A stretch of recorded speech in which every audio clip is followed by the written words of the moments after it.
Společnost Balmeto.cz se od svého vstupu na trh v roce 2008 stala předním českým dodavatelem obalů a obalového materiálu. V současné době má Balmeto 2 pobočky vybavené vzorkovou prodejnou a sklady zásobené širokým sortimentem. Balmeto má ambici stát se v uvozovkách zákazníkem řízenou společností, což nejlépe vystihuje jeho vztah ke klientům. On tady má vlastně tyhle kontaktní informace, je to oboustranný potisk. Efektivním a ohleduplným chováním se snaží také zlepšovat kvalitu životního prostředí. Stále se snažíme zlepšovat, protože jsme vytvořili nový osvětový web ekobalení. Na tomto webu se snažíme ukázat lidem, jaký dopad na životní prostředí má každodenní lidské chování při nakládání s obaly, se kterých se dříve či později stanou odpady. A ty odpady je nutno správně vytřídit. Proto na tomto webu naleznete spoustu informací, jak správně třídit odpady. Jako společnost, která nabízí a prodává v České republice jednorázové a mnohonásobně použitelné obaly, podporujeme samozřejmě ten přístup k ekologickým obalům, balení, která minimalizují dopad na životní prostředí, protože i nám jde o udržitelnost životního prostředí nejenom pro nás, ale i pro další generace.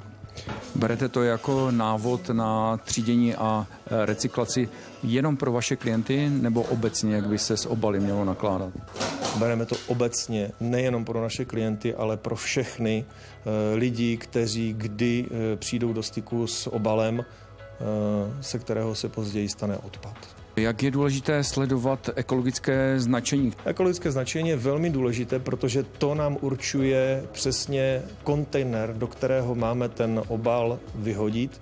A na našem webu najdete velmi přehlednou tabulku veškerých materiálů a k nim uvedených čísel, tak abyste věděli, kde máte ten obal vyhodit. Možná nevíte, že existují i obaly potravin, které se dají používat opakovaně. Takže obaly dodávané naší společnosti jsou určeny pro balení hotových pokrmů a mají certifikaci pro opakované použití. V praxi to znamená, že po splnění určitých podmínek se ten obal může vrátit na začátek balícího cyklu. To můžu demonstrovat sloupnutím folie a tento obal lze znovu zavřít.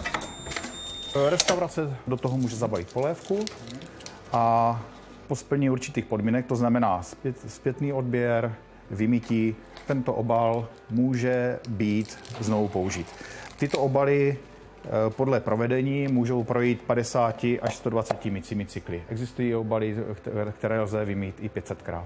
Balmeto.cz vyzývá k pečlivému třídění, a to nejen obalů, které pocházejí z této společnosti.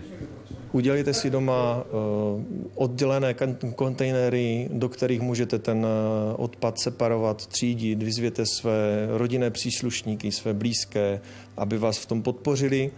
V rámci celé České republiky máme velmi vypracovaný systém třídění a recyklace obalů. To znamená, že de facto u každého většího paneláku najdete barevné kontejnery, do kterých potom tento odpad z domácnosti vysypete a tak se správně dostane na recyklační linky. Můžete podpořit recyklaci nákupem těch správných materiálů, obalů. Nakupujte obaly, které mají co nejmenší dopad na životní prostředí a tím vším, co jsem uvedl, můžete podpořit tu udržitelnost té naší země a obecně celého životního prostředí. Společnost Balmeto.cz zahrnuje ochranu životního prostředí do všech svých podnikatelských činností. Záleží jí na tom, aby nabízela produkty, které jsou šetrné k planetě a aby se každý z nás mohl podílet na ochraně přírody.